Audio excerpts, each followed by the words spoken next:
আজ যারা বলছে দেহ আমার সিদ্ধান্ত আমার, এই বাক শক্তিটা দিয়েছে তোর মা বাবা কে?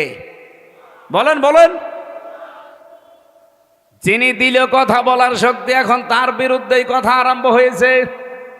এই জন্য আমির জামাত ডাক্তার শফিকুর রহমান হাফিজাহুল্লাহ মানে ডাইরেক্ট ঘোষণা দিয়েছে, বাংলাদেশে কমিশন রিপোর্ট দূরের কথা, এ কমিশনই আমরা মানি।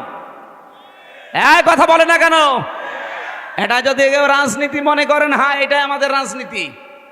কোরআন সুন্নাহ বিরোধী কোনো কাজ এই দেশে হওয়ার জন্য আমরা জীবন দেয়নি। যারা বসে আছেন আমাদের জীবনের ওপরে বসে আছেন, আপনার ছেলে মেয়ে জীবন দেয়নি।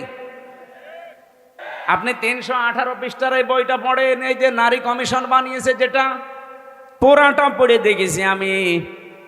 এখানে আমার দৃষ্টিতে প্রত্যেকটা পয়েন্টে তারা ভুল করেছে, আর অধিকাংশগুলো আল্লাহর কোরআনের আয়াতের বিরুদ্ধে লিখেছে। ওরা 3 নাম্বার পয়েন্টে এটা লিখেছে যে দেহ আমার সিদ্ধান্ত আমার, এটা কোরআনের আয়াতের বিরুদ্ধে। সূরা আরাফ এটা 8 নাম্বার পারা 16 নাম্বার পৃষ্ঠার 12 নাম্বার লাইনের 54 নাম্বার আয়াতে আছে, মাঝের অংশে পাবেন আলা লাহুল খালকু ওয়াল আমরু। আল্লাহ বলেন এ পৃথিবী বানিয়েছি আমি, সিদ্ধান্ত দেবে কে? আর ওরা